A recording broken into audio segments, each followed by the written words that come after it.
శ్రీ పొట్టి శ్రీరాములు నెల్లూరు జిల్లా కావలి పట్టణంలోని బృందావనం కాలనీ బృందావనం కళ్యాణ మండపం నందు కావలి పట్టణంలోని ఆర్యవైశ్య పెద్దలు ఆర్యవైశ్య ప్రముఖ నాయకులు మీడియా సమావేశం ఏర్పాటు చేశారు. పై మీడియా సమావేశంలో కావలి ఎమ్మెల్యే శ్రీ దగ్గుమాటి వెంకటకృష్ణారెడ్డి ఎమ్మెల్యేగా గెలిచిన తర్వాత కావలి పట్టణంలోని ఆర్యవైశ్యులకు ప్రాధాన్యత కల్పిస్తూ రాజకీయాలలో పలు పదవులు అందించినందుకు తమకు ప్రత్యేక గుర్తింపు ఇచ్చిన కావలి ఎమ్మెల్యే శ్రీ దగ్గుమాటి వెంకటకృష్ణారెడ్డికి ధన్యవాదాలు తెలిపారు. కావలి నియోజకవర్గాన్ని అభివృద్ధి చేస్తున్న అభివృద్ధి ప్రదాత రాష్ట్రాన్ని ముఖ్యమంత్రి వర్యులు నారా చంద్రబాబు నాయుడు ప్రగతి పదంలో నడిపిస్తుంటే కావలి నియోజకవర్గాన్ని ఎమ్మెల్యే శ్రీ దగ్గుమాటి వెంకటకృష్ణారెడ్డి అభివృద్ధి పనులు చేస్తున్నారని ఎమ్మెల్యే శ్రీ దగ్గుమాటి వెంకటకృష్ణారెడ్డిని అభినందించారు. అనంతరం కావలిలో ఆర్యవైశ్య భవనాన్ని 10 కోట్ల రూపాయలతో నిర్మిస్తున్నట్లు రాష్ట్ర నాయకులు ఆర్యవైశ్య ప్రముఖ నాయకుడు నటవర్తి రమేష్ మీడియా సమావేశంలో తెలిపారు. ఆర్యవైశ్యులకు అండగా ఉంటున్న ఎమ్మెల్యే శ్రీ దగ్గుమాటి వెంకటకృష్ణారెడ్డికి తాము తమ ఆర్యవైశ్య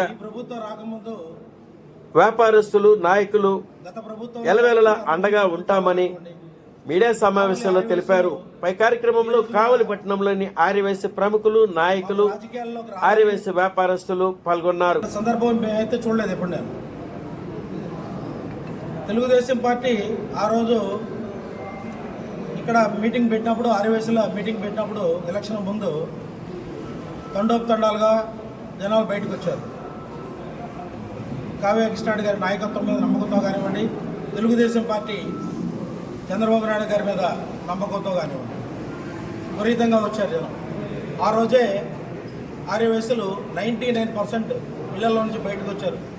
ఆడ మగ అందరూ కూడా వచ్చి కావ్య కృష్ణారెడ్డి గారి నాయకత్వం మాకు కావాలి, తెలుగుదేశం పార్టీ ప్రభుత్వం మాకు కావాలి, నారా చంద్రబాబు నాయుడు గారి ఒక ముఖ్యమంత్రిగా చూడాలి, ఈ రాష్ట్రం బాగుపడాలనే ఒక ఆలోచనతో ఆర్యవైశ్యులు ఒక కావలి నియోజకవర్గంలోనే 99% బయటకు వచ్చారు. అదేవిధంగా రాష్ట్రంలో కూడా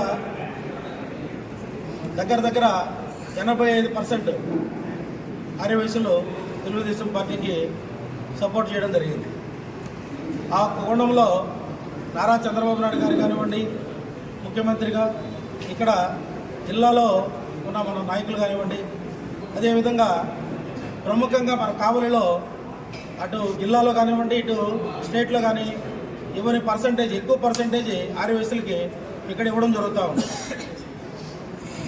24/7 ఏ ఇబ్బంది వచ్చినా కూడా ఆర్యవైశ్యులకి నేను వెంటనే ఉన్నాను అని భరోసా కల్పిస్తూ ఉన్నారు మన ఎమ్మెల్యే గారు.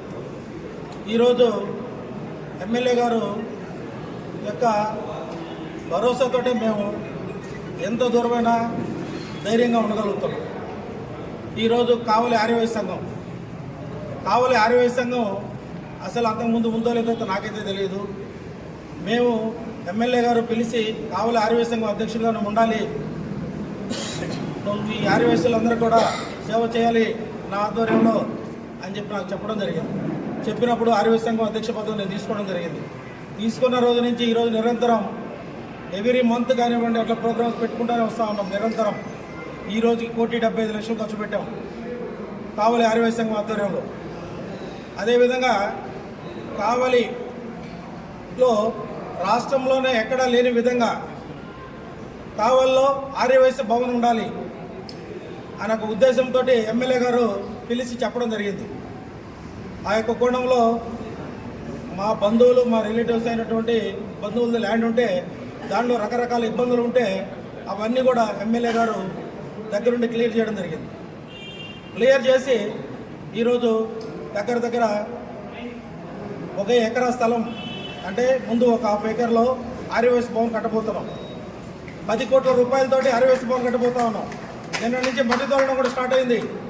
చరిత్రలో 174 నియోజకవర్గాల చరిత్రలో కావలి లాంటి నియోజకవర్గం వైశాఖకి ఎక్కడ కూడా ఈ విధమైన ఆర్యవైశ్య భవన్ ఉండదు. రాష్ట్రంలోనే రేపు ఆర్యవైశ్య మహాసభ తరఫున కట్టబోయే భవనం, టీజీ గారి తరఫున కట్టబోయే భవనం 5-6 కోట్లు మాత్రమే. అది ఇక్కడ కట్టే భవన్ 10 కోట్ల రూపాయల భవన్. కింద parking, first floor, second floor, dining and conference hall, 3rd floor rooms, 4th floor rooms, పైన ఆశ్రమం, ఈ విధమైన కాన్సెప్ట్ తోటి డిజైన్ చేసి ఆర్యవైశ్యులకి నా టర్మ్లోనే ఇది జరగాలి, ఈ విధంగా చెయ్యాలి, చరిత్రలో మిగిలిపోవాలి, రమేష్ నువ్వేం చేస్తావో తెలీదు, ఆహర్నిశలు కష్టపడు చెయ్యి అని నాకు చెప్పడం జరిగింది ఆయన. ఆ విధంగానే మేము ముందుకు వెళ్తా ఉన్నాం. నారా చంద్రబాబు నాయుడు గారు రాష్ట్రంలో సంక్షేమాన్ని, అభివృద్ధిని ఏ విధంగా ముందుకు తీసుకెళ్తా ఉన్నారో కావలి నియోజకవర్గంలో అంతకంటే పరిగెత్తించుకుంటూ మన శాసనసభ్యులు గారు తీసుకెళ్తా ఉన్నారు. ఆయన రకరకాలుగా అభివృద్ధికి ఫండ్స్ రేజ్ చేసుకుంటా ఉన్నారు. దాతల ద్వారా కానివ్వండి, రాష్ట్ర ప్రభుత్వం నుంచి కానివ్వండి, సెంట్రల్ గవర్నమెంట్ నుంచి కానివ్వండి, ఎంపీ ఫండ్స్ నుంచి కానివ్వండి, ఈరోజు కావలి నియోజకవర్గంలో ఎటు చూస్తే నా నలు దిక్కులు అభివృద్ధి కనపడతా ఉంది. ఈరోజు తెలుగుదేశం పార్టీలో ఉండే మేము గొప్పగా చెప్పడం కాదు, ఇతర పార్టీలో ఉండే ప్రతి ఒక్కరు కూడా పబ్లిక్గా మాట్లాడకపోయినా వాళ్ళు ఏ టీఎంల దగ్గర రకరకాల సెంటర్లో ఇటువంటి ఎమ్మెల్యే రావడం మనకు అదృష్టం.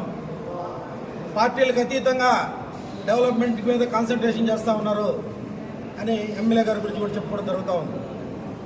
ఈరోజు ఎమ్మెల్యే గారు ఎవరికి ఏ పదవులు ఇచ్చినా కూడా, ఇక్కడ మా ఆర్యవైశ్య సోదరులంతా ఎంతమందికి పదవులు ఇచ్చినా కూడా, ఇతర కమ్యూనిటీల్లో పదవులు ఇచ్చినా కూడా ఎవరు ఏ పదవికి సూటబుల్ క్యాండిడేటు, ఆ పదవికి ఎవరైతే న్యాయం చేయగలరు అనే ఒక క్రమ పద్ధతిలో ఆయన ఒక ఆలోచన విధానంతో ఇవ్వడం జరిగింది.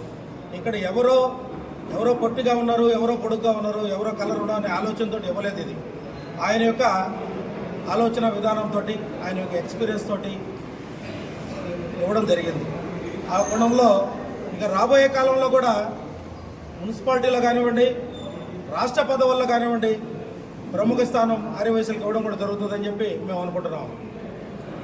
అదేవిధంగా ఈరోజు కావల్లో ఆర్యవైశ్యులందరికీ కూడా భరోసా కల్పిస్తున్నటువంటి మా ప్రీతమ నాయకులు కావలి ముద్దుబిడ్డ కృష్ణారెడ్డి గారికి ధన్యవాదాలు కావలి ఆర్యవైశ్య సంఘం తరఫున జిల్లా పార్టీ అధికార ప్రతినిధిగా నేను చెప్తున్నాను, అభినందనలు తెలియజేస్తున్నాను.